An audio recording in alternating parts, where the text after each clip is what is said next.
the older that I get, I'm starting to realize how important it is to not make your work your main thing.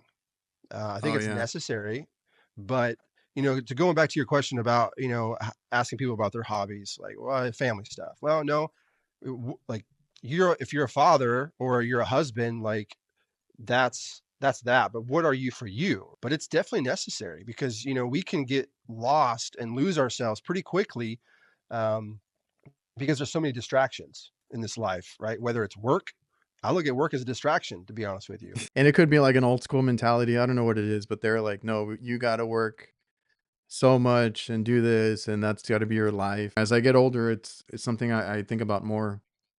Like I don't want to miss my kids' sporting events or like their school events. That's what the kids are going to remember. That's what we are going to remember. We're not going to remember how much we made that, in 2024.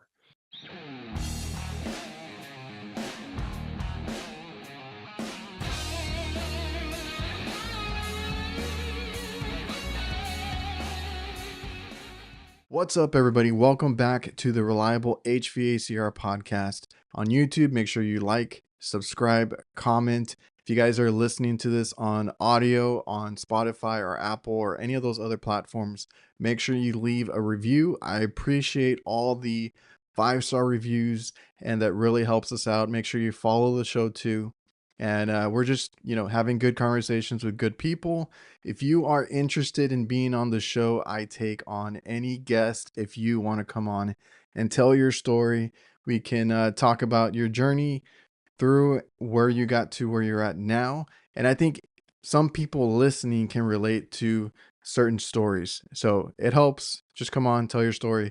Any sponsors that want to come on and help out with the show, there's a few spots left. Email me. All my info is in the description. If you guys want to be a sponsor of the show, any companies that are listening, I would greatly appreciate that. Thank you to all the sponsors that do make this podcast possible, like Jobber, our CRM that we use specifically for our business. A lot of automation, a lot of AI features coming. I can't wait to use that next year and kind of really implement the marketing and everything. So if you guys want a free trial and discount, make sure you check the link in the description or go to getjobber.com/reliablehvacr. Also want to thank VETO Pro Pack for letting me help them design some bags and listening to feedback and getting to work with them. They've been a great supporter and sponsor of the show. Make sure you go check out the best bags money can buy at vetopropack.com. You'll also hear from Local HQ Marketing, DIVERSITECH, and GREE. Thank you again for the sponsors of the show. And a quick plug, make sure you go to reliablehvacr.net if you guys want any merch. We got the In Trades We Trust merch that just dropped. The old stuff that I've always had. If you guys like any of the logos, HVAC Nights is up there too, so make sure you go check that out. Also, we have a Discord, speaking of HVAC Nights, and I'll leave that link down below so you guys can join. We've had a lot of cool conversations, tool talk, tips and tricks. A lot of questions get asked there. So go check out our Discord. It's completely free. You can join and chat with any of us in the group. And make sure you check out HVAC Nights live every Thursday night with Jake, Cooling with Kraus, and Curtis, the HVAC guy. We appreciate all the support on that show as well. Merry Christmas, happy holidays, and a happy New Year to you guys. I appreciate all the amazing support throughout the past 2 years that we've been trying out this whole podcast journey.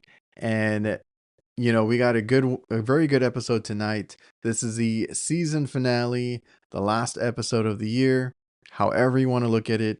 And next year we're going to kick things off at the podcast pavilion, so we'll be live in Orlando at the 2025 AHR Expo. Do not forget that. If you can check us out at the show, I'd greatly appreciate it. We're going to have HVAC Nights on Monday, and then we're going to have the Reliable Podcast on Wednesday.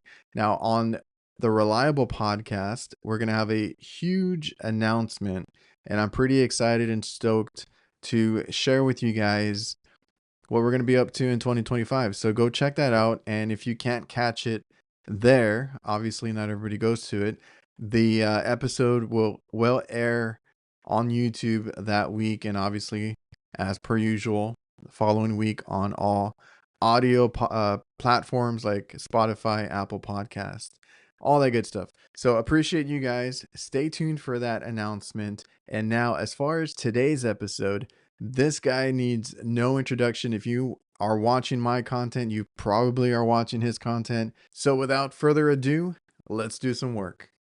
Are you guys well, what kind of weather do you guys got over there? Because like over here it's so in between cool and hot. It has been up and down, which is a little weird, but woke up and it was actually like in the mid 60s today. So temperature wise, it was fine. This, and obviously with the holiday season here as well, it's crazy.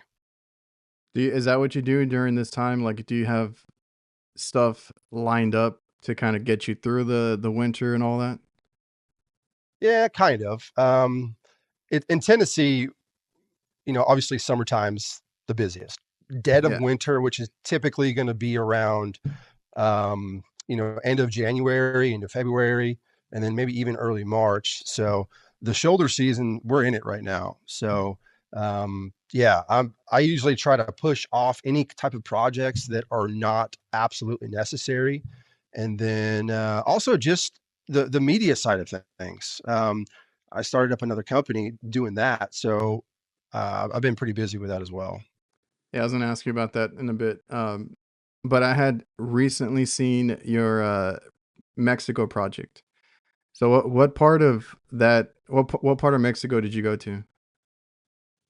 So if I can pronounce it well enough, Piedras Negras. So it's like right over the border of what is it?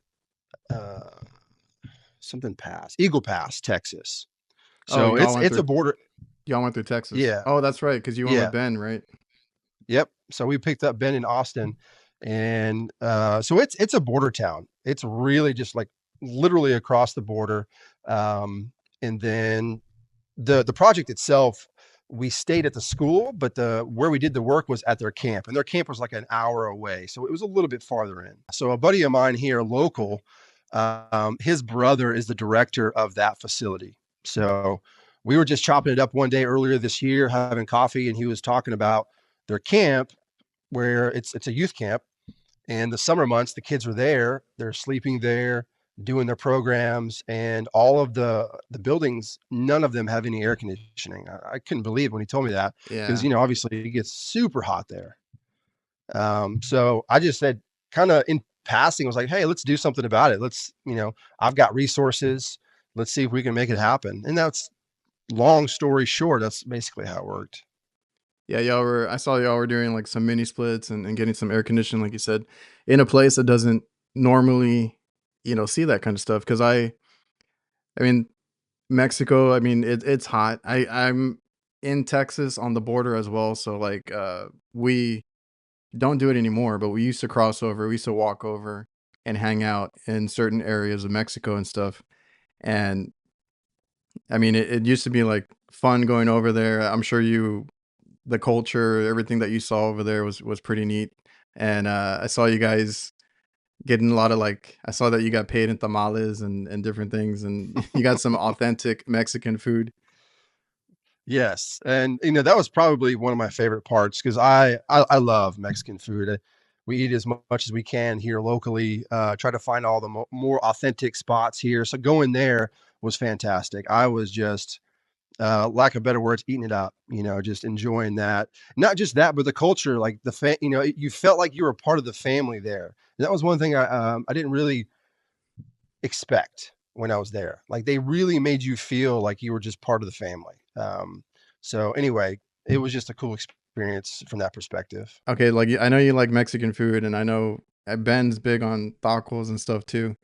How hard is it to find that up there? Because you're like in that Tennessee area, no? Yeah, so I'm in Tennessee, but I mean, we have a lot. We have a lot of options here. And with that same friend that I've been talking about, he's really turned me on to all the sweet spots. So we don't go to like actual restaurants. It's usually a little hole in the walls or a food truck or something along those lines. And Yeah, so we got some good food here for sure. Dude, it's crazy because like I was just thinking about that. I had seen something on my Facebook, and it's like the hidden gems around here because we have like an old downtown area, and then there's one by my son's school. I'm like, man, these things have been, they're like little hole in the wall places. And I'm like, these things have been here since I was a kid. I'm surprised that they're still around, but it's just, the good, authentic, homemade food keeps them in business, I guess. Those are the Absolutely. best places. They are. Yeah, I mean, there was one spot in Mexico where they did was serve breakfast tacos, and they had these signs on the walls, and they would cover them with magnets whenever they were out of that specific meat. Mm, And it was just a little drive through, and it didn't seem like you were at a restaurant at all, but it was the best, man. It was awesome. yeah, that's a thing here. We've had breakfast tacos for dinner and stuff like that. Like it's just, if the food is good, it's good. That's it. Absolutely. And I saw the video where you mentioned that that was kind of a goal of yours at some point to do some things to help others out, the charity type of stuff. So is there Hmm. more projects that you got lined up or thinking about doing? Yeah. So, well, first of all, that Mexico project was just phase one. So we're going to be probably doing one, more than likely two more phases, because there's quite a few buildings on that property. So at least that's the goal. That's what I'm trying to do. That's what I'm going to be going for. And then outside of that, we had the the hurricane hit like North Carolina really bad. So I Yeah. was wanting to actually go out there here, hopefully the beginning of 2025. So we don't wait too long, but I don't really know. I don't have any resources out there yet to know like when my services can come into play. So I'm still trying to figure that out. But Trade Grind is a brand that obviously that the Mexico project was Trade Grind. That was our first project. So that's part of what Trade Grind is all about is, giving back to the community in any which way we can. So right now it's doing, project work like that. We're also going to be getting into hopefully, tapping into some of the schools, like the tech schools, and maybe, creating some grants to where we can pay for people's tuition or just, maybe setting them up with tool, whatever, Yeah. whatever we can do. That's the kind of um, the main part of what Trade Grind is about.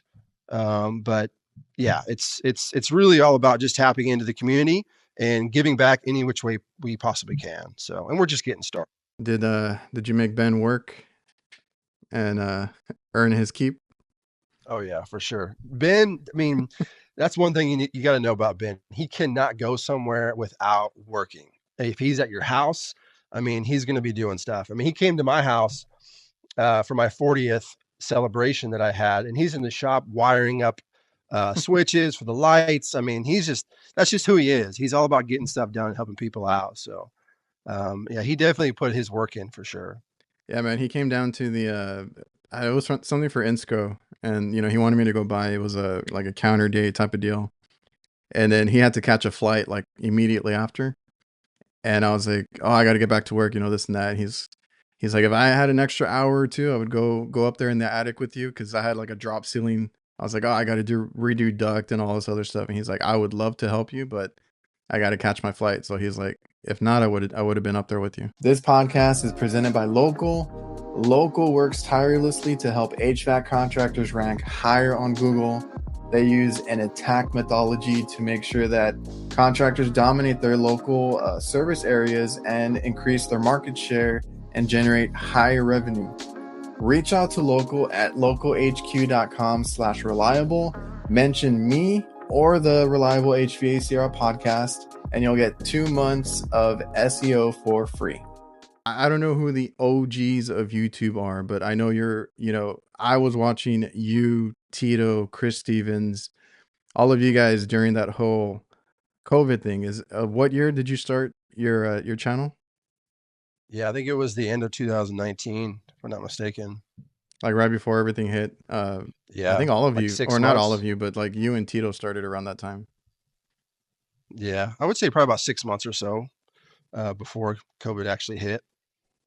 And was there a reason or any reasons that you kind of started that? Like, what was the you know thought process behind that? it was something that actually just fell in my lap. The reason I started is because I wanted to learn more about videography. It was just a passion that I started to realize. And, I originally were doing kids' birthday parties and helping out on weddings and just anything that I could to learn the craft. And then I realized, well, I do HVAC every day. Why not just start filming what I do? I mean, I'm a one-man operation. So, I mean, I guess it's interesting. So I just started doing it. I had no idea that there was even already a community out there. There were people already doing it. So it was a surprise to me, to be honest. And yeah, just kind of went from there. So that's what I was wondering, like if you had any prior interest, hobby, whatever you want to call it, into videography, but you haven't done any like schooling for that or anything, right? No, no. My dad was a photographer, but not professionally, but just like Okay. as being in the family. So I kind of grew up with a parent having a camera and that creative kind of eye, if you will. So that's when I started getting into it. Was first I dabbled in photography, and this was back in 2019. So I started doing photography first, and I still do photography, but I quickly realized that videos was just something I was way more excited about. So that's when I, jumped into doing that. But to answer your question, no, there was no, prior training or anything like that. I do what I do like anything else, man. I spend a lot of time watching YouTube videos, asking people questions. I mean, just like I did Yeah. in the HVAC industry years ago, if you're hungry for something and you really want it, you'll find ways to make it happen and you'll learn the stuff, right? Because, just like anything else. It's crazy because that's a hobby turned into, what it is for you now, having that channel like that grew into what it is. And like you said, with anything, if you really want it, you can learn it, and get into it. I never thought about it, but like my dad was that kind of dad too. Again, not professional or anything, but I remember him with that old school video, that huge one that you put like on your shoulder, the video camera.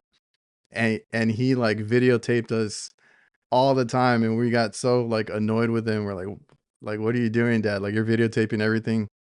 But then he has all this, because like all of us grew up. I have two younger brothers. We all grew up. We all moved. We all went on to do other things. And he's there at his house. He has all these videotapes, and he watches them, or he used to, over and over, because he has all these memories, all these things in Yeah. video form that'll last. Because he has everything. And I think my brother helped him convert them to DVDs and stuff like that a while back.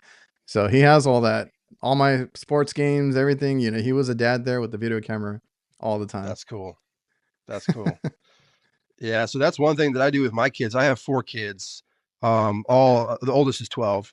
So what I did when they were born, I created an email for them and I started emailing them pictures or short little videos that I would create like Okay. maybe once or twice a year. And then that way, by the time they're 18, I'll give them the password to it. And then they'll have like a whole log of really cool like Dude. pictures and footage or just messages like on their birthday. I'll email them and tell them basically what dad's thinking about them at that time. So anyway, those memories, dude, are just phenomenal. I mean, it's too easy now, right? Everyone has a camcorder, lack of better words, in their pocket now. So it's about doing something with it now instead of not having a way to capture those moments. It's now like, what do you do with it, and not just you know it sit on your phone forever. So anyway, I think that's cool. Yeah, like you said, I mean, what are you gonna like? It's so easy now. That's why if I ever get the question like, should I start posting? Like, yeah, like it's you have the best camera in your pocket. Just take a photograph or a video, whatever you want to do, whatever your style is, and upload it, because you never know what can happen. I've seen plenty of guys over the past couple of years blow up, and they were like always afraid to post. It's and it's always the hardest part, is that first post, and then you get it up, and then you can, go from there. But yeah, like why not? Look at you, and like I said, other guys that have done it and made something out of it. It's really cool that you had that interest before. Uh, so you had like Well, what are you shooting on right now? Like right now on the webcam. Right now I'm using my actual camera. So it's a Canon R6, the Mark II version. It's got an actual, removable lens, and you can do all that fancy stuff with it. So, but the funny thing is I started out using an actual, like a DSLR or a mirrorless camera in the field. And then I quickly realized that it was so cumbersome, right? You're out there in the elements, it would overheat, just too many problems. So, whenever I switched to the iPhone 13 Pro, I started using my phone for everything. And still to this day, I have the iPhone 15 Pro Max now. And that's what all my videos are shot on that. The ones that are in the field. Now, Yeah. any shot where you see me here in the, in my shop, I'll use my dedicated camera for that. Just to get a good establishing shot. But Nice and yeah. crisp shot. Yeah, I had noticed and also not noticed because, I had watched your videos. A lot of times I like to see, obviously the HVAC stuff, but also how you film things. I think is a cool thing to see coming from somebody that was doing that sort of videography stuff before, and then like you dove into it, and then you did HVAC content. Um, so I didn't notice a big difference because the quality was still there, but like I think I had seen like a quick shadow or something, and I'm like, wait a minute, this guy's using his phone. So it still looked good, but like that goes to show you, like I said, you got a phone, you can do your content on that too. No, for sure, man. I mean, you got to look at camera gear as a tool, just like any tool you have in your van to work on an air conditioning. Not every tool is going to be the best tool for every job, right? So everything has its weaknesses, everything has their limitations, and you just have to know how to work around them. Even a big old crazy expensive like cinema camera, right? I mean, it still has its limitations. So I think with what we do, as long as you have something that's got good stabilization, which all the new phones do. Everything shoots in 4K, so definitely shooting that. But lighting has a lot to do with it. So if you're in a dark attic or crawl space, have some lighting with you somehow, even if it's something small. Just use something, your headlamp, because that makes a world of a difference. Is Oh yeah, you can get having creative. enough light. You can Yeah. get creative. We have work lights, all over the van. Just use a work light or something. I also want to thank DiversiTech. They simplify your work. They have everything a contractor needs to complete a job. That goes from equipment mounting, condensate, management, tools, maintenance chemicals, electrical components, indoor air quality, and much more. They have different branches under the same umbrella. More than likely, you're already using some of their products or tools. So go check out diversitech.com, and it's your one-stop shop for everything HVAC. Somebody had asked me about, or like they had a question for anybody that comes on here and does content. Do you doing residential? Do you discuss anything with the customer that you're recording? Do you give them a heads up or anything like that? No, I don't. I mean, You've never had I an don't know if I issue with should. that? Nope. I take that back. I posted a video, and this was for an existing customer that I had for probably, I don't know, 6 or 8 years. But it was my fault. It was a commercial application, and I gave away just too much information of like where I was, like how to get on the roof, things like that, right? Oh, And okay. he was like, yeah, and it was for an area where it was like childcare. Gotcha. And so I didn't even think about that whatsoever. But so yeah, he was cool about it. He just said, if you can take it down, that'd be great. So, but other than that, no. Um, Everyone has phones now. It's like it's not that big of a deal. I don't walk through their yard, doing Yeah. this or anything. But especially using a phone, if I had my big old camera out there, then they would be probably asking questions. So, but I will say though, a lot, if not all my customers, they know this is what I do, right? I Okay. mean, I get tons of customers because of this, right? Oh, And really? yeah, I mean, they'll even though I don't promote my business, they do their research and they find me. That's pretty crazy. Quick And Google search. Yeah. Yeah, and well, before I'm talking about before I wasn't even wearing anything that was labeled my company name at all Mm. at the very beginning. So they really had to do their homework to figure out who I was. I just never showed like license plates, mailbox numbers, personal like photos, anything like that. Just kept I, it mainly about the equipment. yeah, I would assume like you're in their house, try not to show too much of their house or themselves, anything like that. Because a lot of times, if you're doing residential, you're at the condenser or in an attic anyway. So I don't know. I just had that question, and it's usually guys that are starting out and they want to like film everything, and most of them are going for like the GoPro. Now I don't know if have you ever tried the GoPro, like strapping it to something I've never been a fan of action cameras for your main camera, just because like it the has look? that GoPro look, but I've used them just to be creative and stick it in a tight area just to get a random shot. That's fine. But Yeah, it's funny because but they've people, come a long way though. They have come a yeah, long they way. look I think the ones from this year honestly look way better than previous ones. I've been into it as a hobby. My brother is, or I don't know if he's getting back into it. He was a photographer. He did a little bit of schooling for it, and if I ever have a question on Photoshop or anything like that, I'll ask him, and he knows how to work a camera. I still don't know how to work an actual camera, but I'll ask him about it. And he got into videography and doing the whole. I guess in college, you do your video projects and stuff like that. I remember him doing that at my mom's house, and my mom let him use like whatever room they needed to do their little skit or whatever it was. So I've been around it, and I've always been interested in it. And my whole thing was like, I'm a big movie person. I don't know if you are too. Are you like into cinematography and things like that? Yeah, which makes it difficult for me to watch anything and actually Oh like yeah. watch or follow the story because I'm watching camera angles and how they got this shot. That's the kind of stuff I like more than anything. It's I, I'm hilarious. I'm the same way because if I watch something, I'm always looking at little things, little details, or why did they do it this way, or why did they do it that way?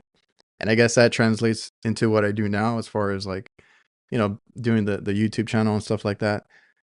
And the only thing I've had difficulty with, which I think I'm finally figuring out, is like the whole short form content, because that is completely different from anything you do on YouTube. Like I've had to kind of change the way I think about that.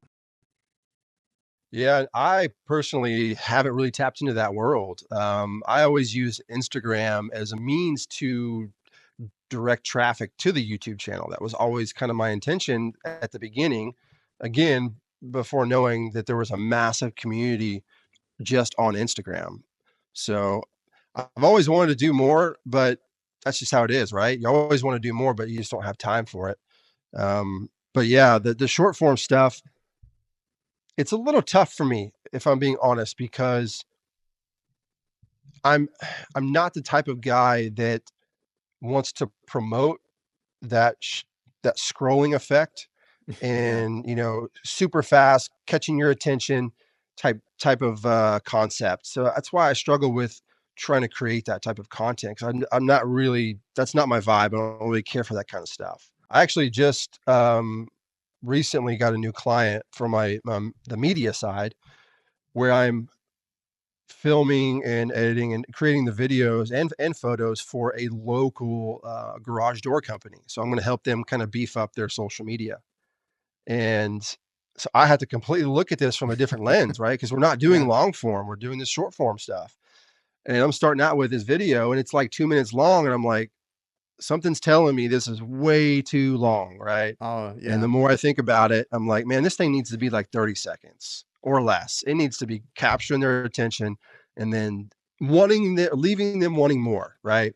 It's hard. So anyway, it's cool to learn the new stuff though, because it's a different game for sure. I don't know if you have like a favorite movie, but what's your favorite kind of cinemas? That's a tough question for me because I don't really watch a lot.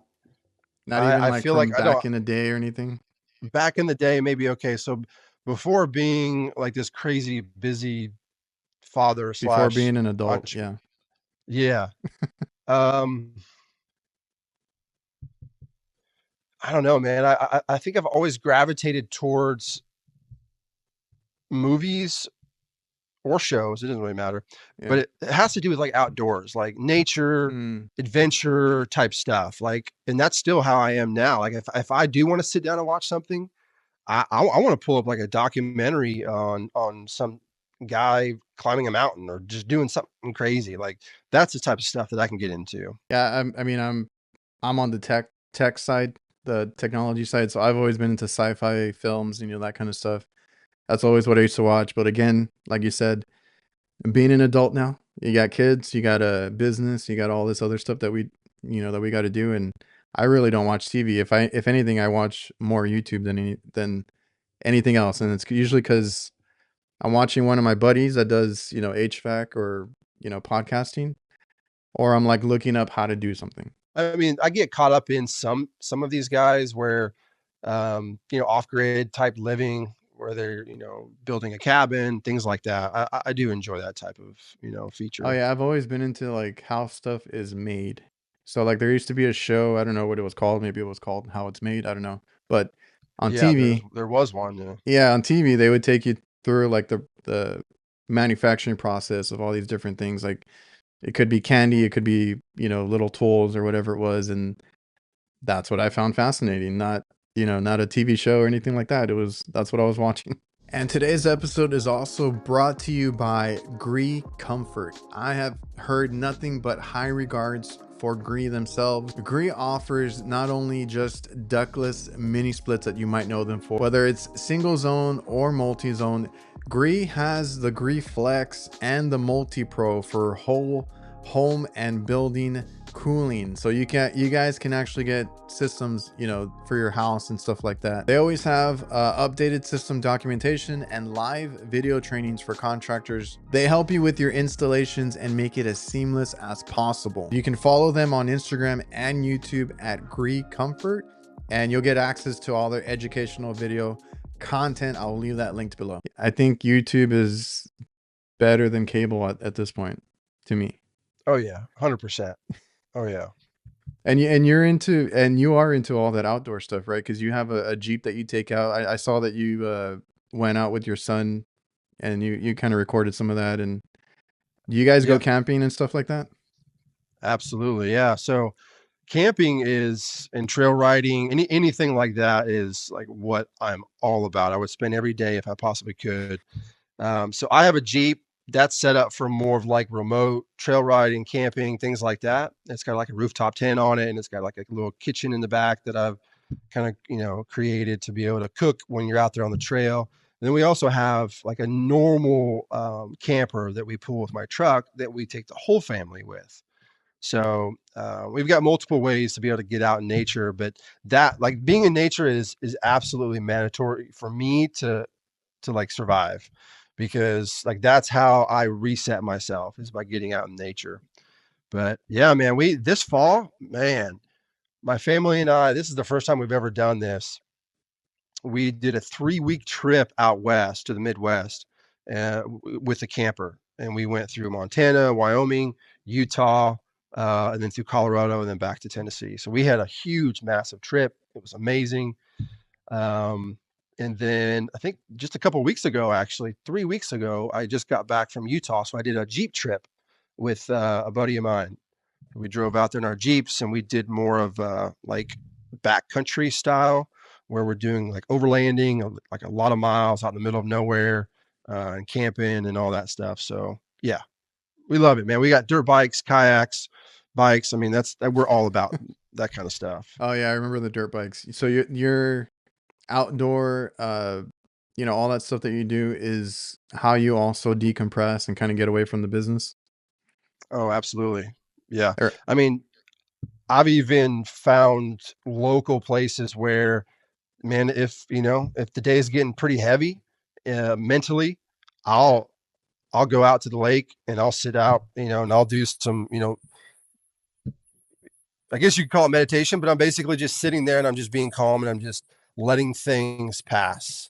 And yeah. then I'll get back in the truck and I'll go back to work, and like I'll do that sometimes. It's because it's necessary, man. This is a stressful job, or it can be, right? Especially when you're doing it alone. But yeah, nature, that's my jam, dude.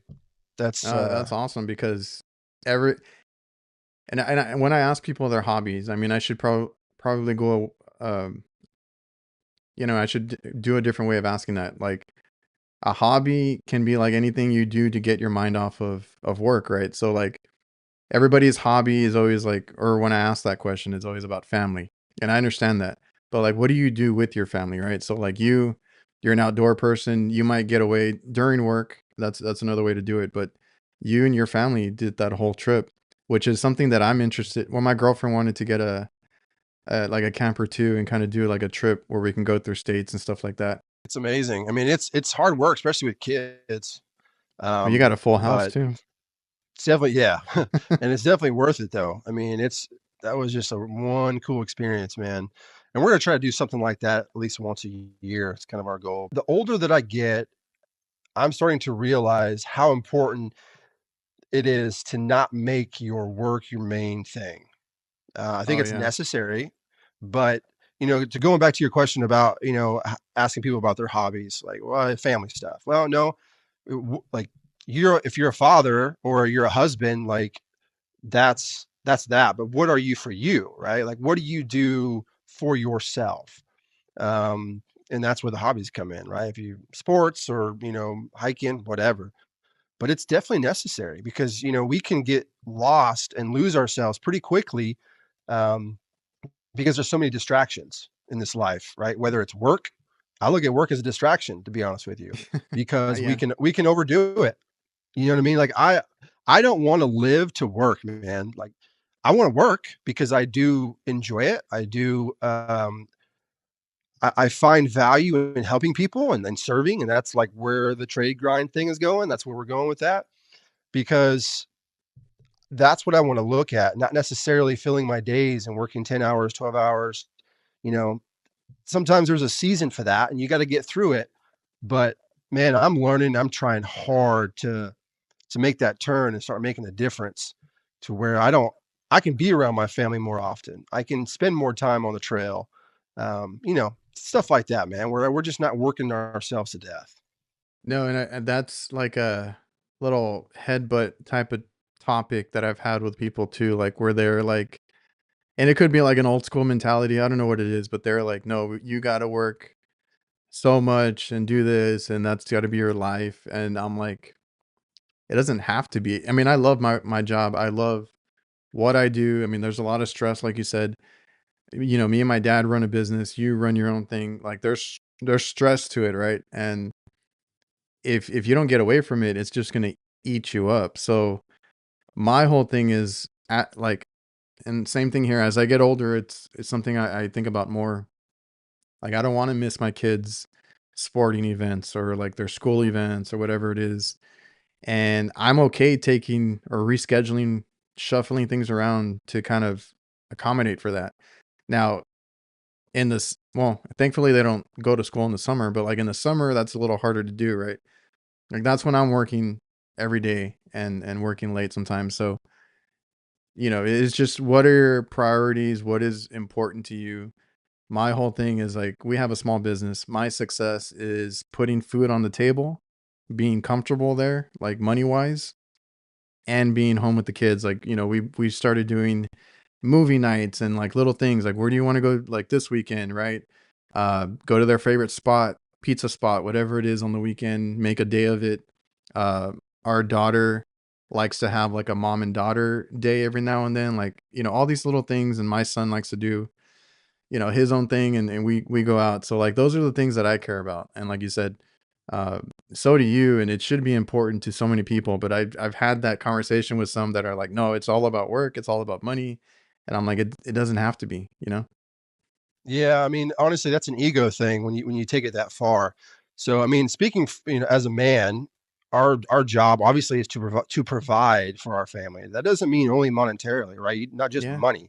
You need to physically be there. You need to be physically, either holding their hand, talking them through something if they, are having a hard time, whatever the situation is. But yeah, I mean, it's strange, right? Because we, money is the sexy thing, right? People think money is what's going to create extra happiness in our life, and that's just not true. Um, So we get lost in it. And that's, again, that's the distraction that I'm talking about. All these shiny objects that are all around us all the time, and everyone's wanting our money, right? So they're telling us that we need it and we need to have this. Our kids should have that.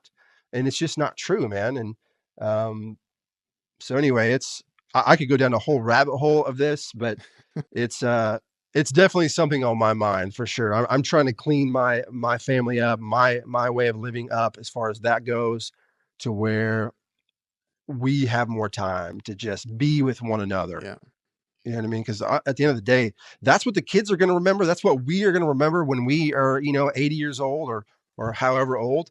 We're going to remember all of those little moments. You know what I mean? We're not going to remember how much we made that, in 2024.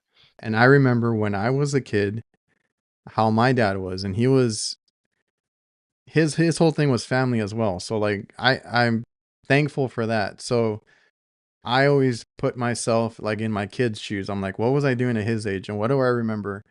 I remember my dad was always at my school. He loved watching our sporting events. Well, my brothers didn't get into sports, so I was the only one that got into basketball, and he was into it and he loved it. He was at every game, and it's funny because he volunteered at a lot of the school events. And here comes my dad. And that's another thing. He would take us to school in the service van. And I'm like, at the time, at the time That's I get a nice. little embarrassed and I'm like, what are we doing here? But now I'm like, I'm thankful that he did it because he made the time before he went to work to, take us to school. And those are the things that I remember. Like you said, what are our kids going to remember? That's been that's a message that I've been trying to get to some guys when they ask me about like pay and money and stuff. I'm like, you're gonna get it. I was like, I promise you're gonna get it if you work hard. But think about if you have a family, think about that first. And yeah, man, my dad was there, taking us to school in the work van. He was always at the school things like chaperoning and stuff in his work uniform, which I remember. I remember seeing him like that, and then he was infamous for wearing his sunglasses. So very intimidating. And my dad was a big guy back in the day. He lifted a lot of weights and he had tattoos and everything. And all my friends were terrified of him. And they used to call him like the Terminator and all this other stuff.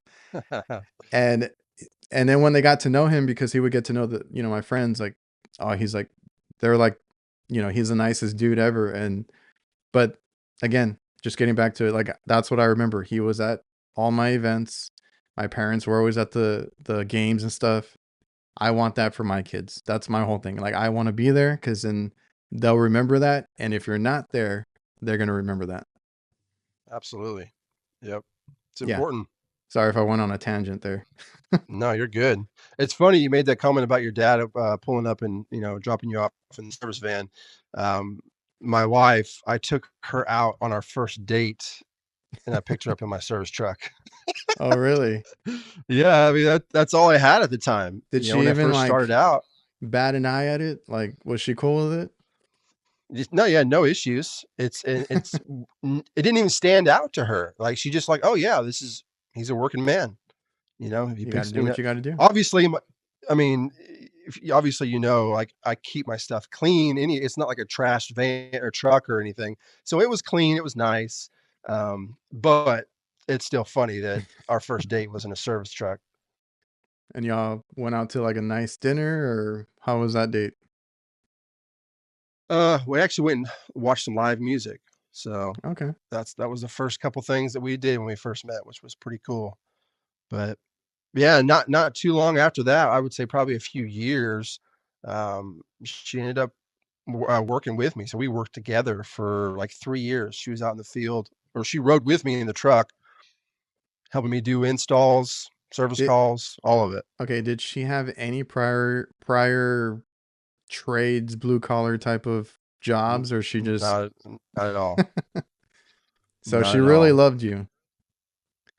Yeah, but honestly, it was more than that. It's just who she was. It was the number one thing we would get from our customers all the time. They would ask us, "How in the world do you guys work with each other all day and then go home with each other all day as well? Like you never have a break from one another." And we were like, we don't need it. I mean, we get along well. We're best friends.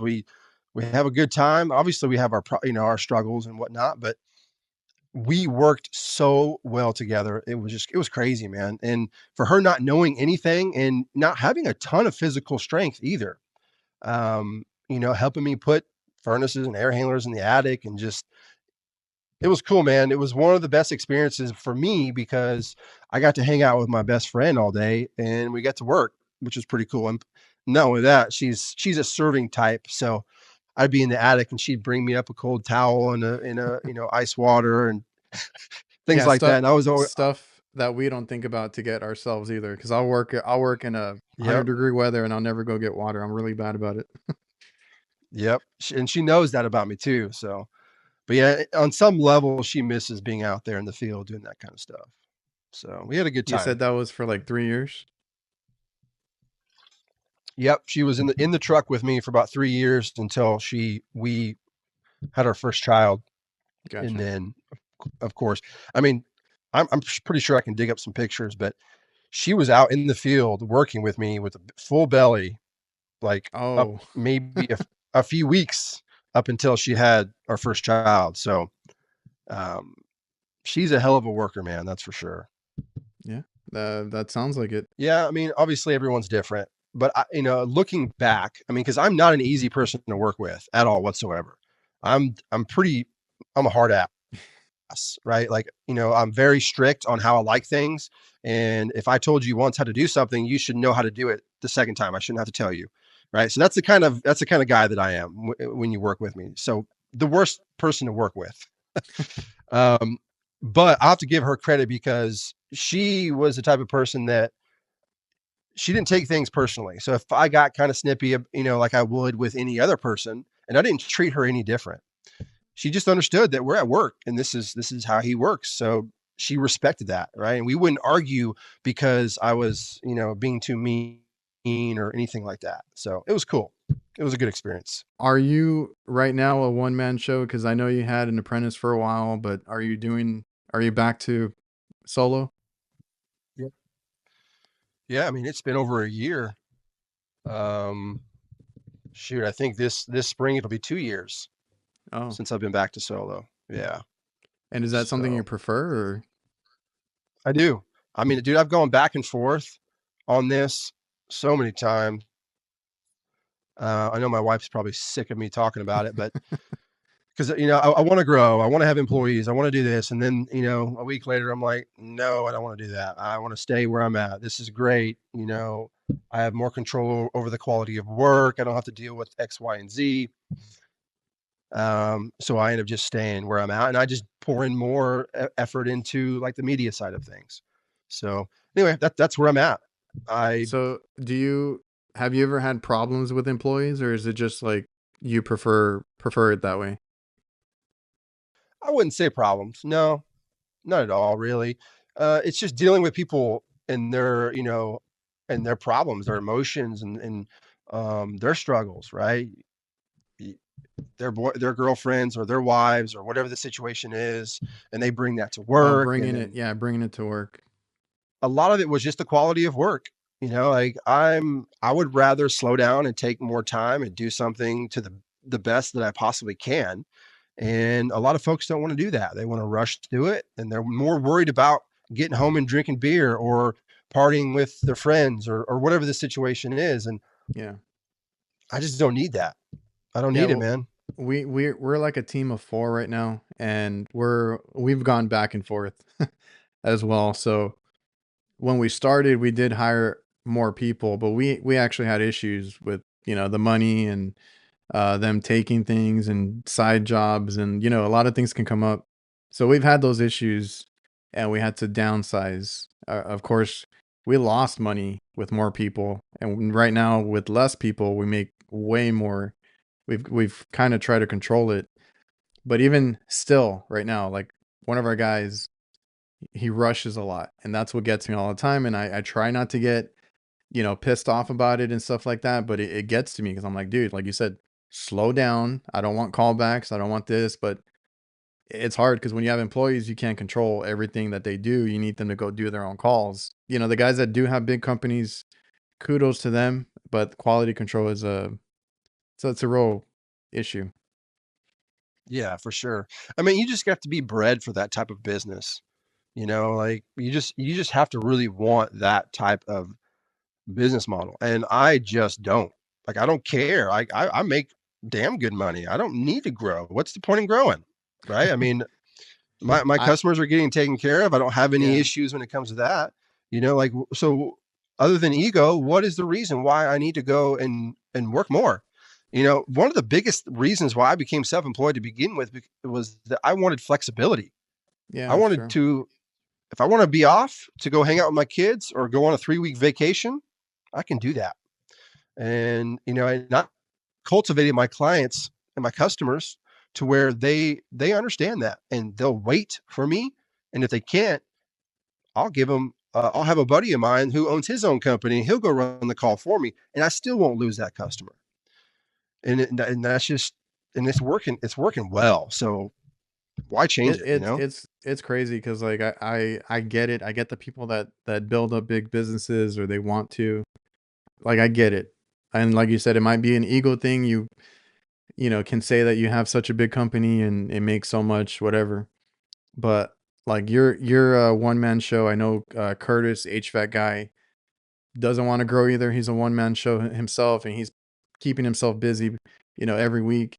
And me at 4 guys, I think we're pretty comfortable. And it's like you said, you make the money. So like for us, with the with less people, we make more money. So then I'm like, why would we go back to, more people and kind of gamble that? But everybody's different. So it's okay to be a one man show, a small company, and it's okay to be a big company. It's just like you said, what you want out of it. Because uh, so for yourself, I know you mentioned. I was going to ask about you growing your company, but I guess you have kind of converted back to staying just yourself for now. Yeah, exactly. So I haven't like said this out into the public yet, but yeah, I was in the process of acquiring another smaller company in my area.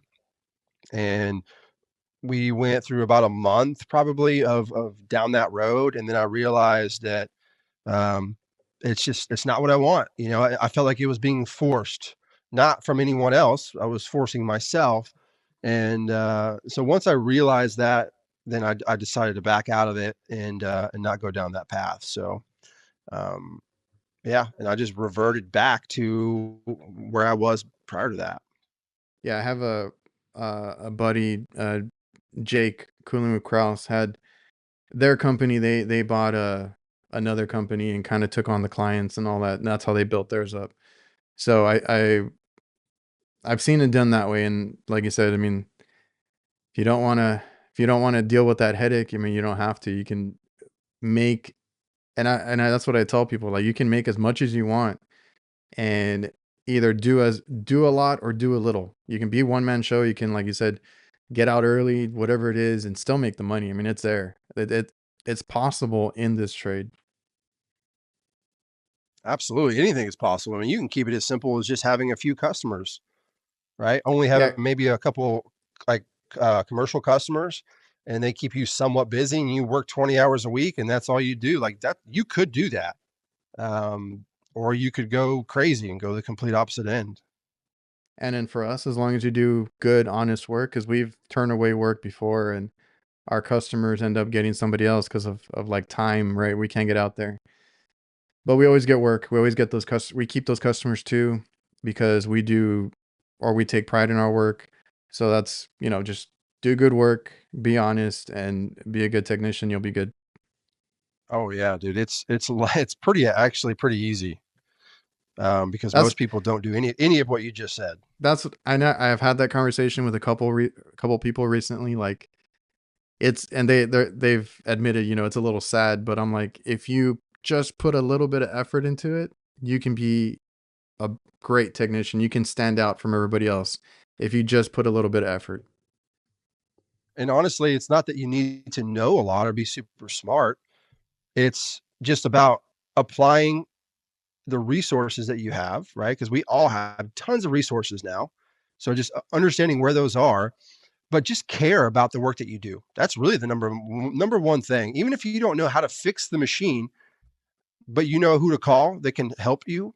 Like, as long as you don't just walk away from it and say you fixed it just to get out of there, right? I know a lot of people do things like that. Like, care about what you're doing, and that goes a long way. See, like I didn't know if that was a common thing because I've told people like, be honest, if you don't know something, you can come back or you can call somebody or you can look up a YouTube video, whatever it is you need to do to figure it out. You have resources, like you said. Um, and I'm like, be honest though, because I've seen it too, where they're like, yeah, button it back up, it's all fixed, and then they get paid and they head out, and then the customer's like, okay, it's not working, it's still not working, but they told them it was working. Oh yeah, I've had customers tell me that about other companies quite a few times, and then they get ghosted. They don't answer the phone or whatever the case is. I mean, Yeah, like I don't care. Like, I don't care. Like, I've had customers and they're like, "Hey, I know you've worked on these units over here, but we have a chiller. Do you work on chillers, or have you worked on this unit before?" I'm like, "Nope, never seen it, but I'll go work on it." yeah, And I know people that that I can call that'll help me, but having the confidence that you can figure it out because you have the resources is probably bigger than being the super tech and knowing all the answers. Yeah, but I never really understood it, man, because I've been around a lot of people in the field and they're scared to work on anything that they haven't seen before. And I'm like, okay, if you haven't seen it before, like, this is an opportunity for you to learn something new. Like, why are you scared of it? And maybe because they're trying to act like they know so much and they don't want to get caught with their pants down. You know what I mean? And yeah, they don't want to so look I don't know. dumb. Yeah, and it's like, well, don't act like you know everything, and you won't look dumb. We're Yeah, all here learning, man. This freaking life is a practice, so just go after it. that's how you should approach everything in life. The way the way you approach an HVAC system. Um, so like speaking of learning and not knowing or anything like that, did you go to school for HVAC or did you learn on the job? Yeah, I learned on the job. So back when I was 18, fresh out of high school, landed a job with a general contractor. He was a custom home builder. He did a lot of the stuff on his houses, and one of the things was the HVAC. So I guess he had his license and all that, but he taught us how to do the duct work. So that's what I started doing.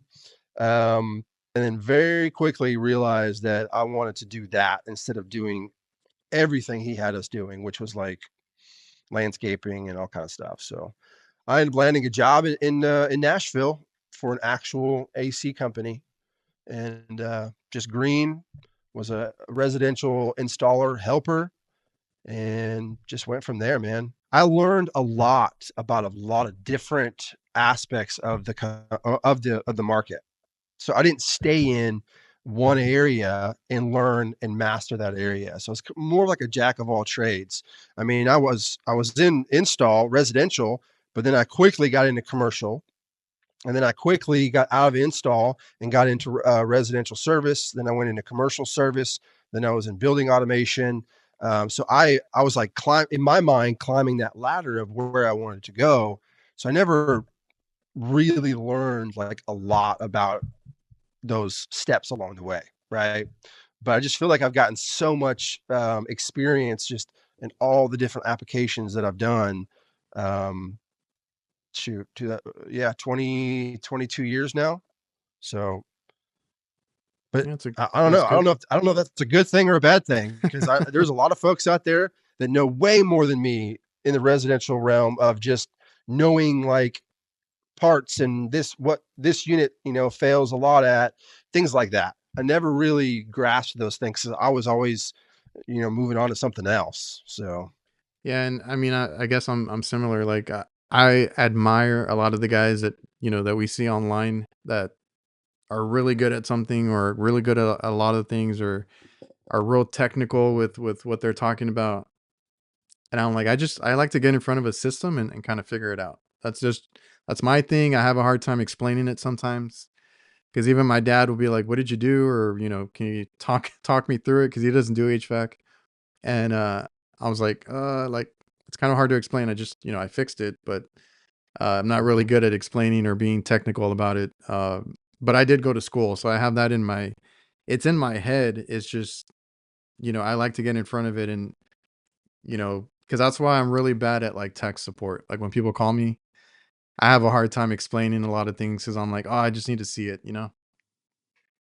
That's one thing I've found too, that there are people that are book smart, like you're talking about, that know all these details of things. And then there are people like maybe like yourself, definitely like me, but it's more of this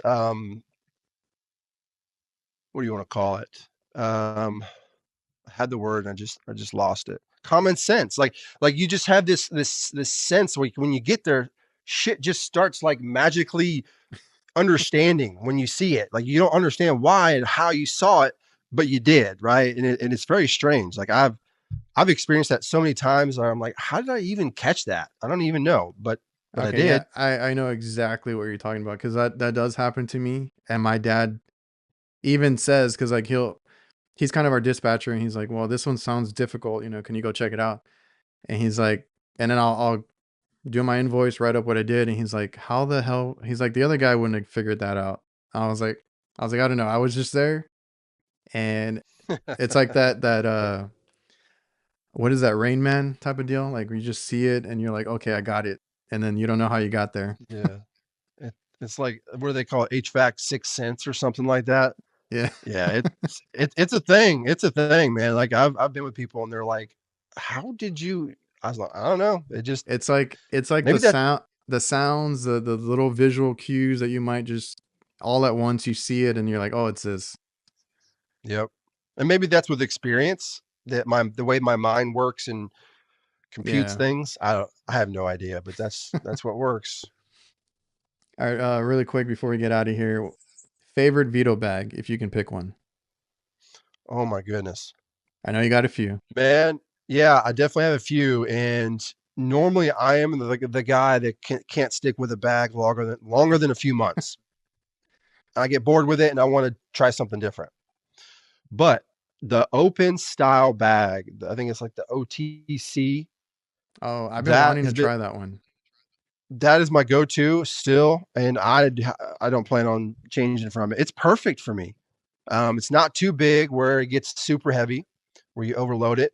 And I just like the openness to it, where you can see everything. It's easy to get to. So yeah, and I have another bag that I'm using. Yeah, because our guys at our job, the favorite right now is the SBLD. It's an open top one. And is it the one that has a zipper on the backside? Yeah. Yeah. So that's the bag I was trying to remember the name of. Yeah, it's perfect for those more lighter jobs, and being able to put all your service probes and things like that. It's a good bag. Yeah, I'm on rooftops all the time, so I gotta usually pick a bag that closes, just so I don't dump all my tools out going up the ladder. Yeah, having the backpack straps too, are obviously right, would be I've helpful. been, yeah, I've been leaning towards anything that's backpack. So I have like the MB3 Blackout, which is like technically a backpack if you have the attachment, and then I think I'm gonna try out the MB5B. That's the one that everybody loves. It's like the backpack everybody's been asking for, I guess. Yeah, I mean, dude, you can't. It's all personal preference, obviously, but those bags. I mean, I still have my first bag that I got, and when I got it, it wasn't even brand new. I got it Mm. used from a coworker, and this was back when I worked at the company before I started my own company. So this was like back in 2010, I think. And dude, they just last forever. I You was gonna take say, care of them like anything else. yeah, I was gonna say I was at I wasn't working. I was shopping at our grocery store, and there was a guy working on like it was like a case cooler or freezer. I'm not sure. I think it's where they kept the cakes actually. And he was working on it. He had it open and everything. And then like towards the bottom, I spied really old, faded, but like he was still using it MB2, and I was like, yep, that those things can take a beating and they last forever. Like I still have some in my garage that are like from years ago. Well, we've been here over an hour. I don't want to keep you too long. I won't keep you away from your family and all that. I appreciate you for taking the time and sitting down, man, and a good conversation. I think we hit a lot of good points. And thanks again. Yeah, of course, man. Appreciate you allowing me to be on the show. Hey, man, I've been watching you since 2020, and a lot of cool videos, a lot of cool shots. Similar interest on the cinema, side of things, and it was really cool to talk to you. Anybody watching and listening, I appreciate you guys for tuning in, and we'll see you guys next time.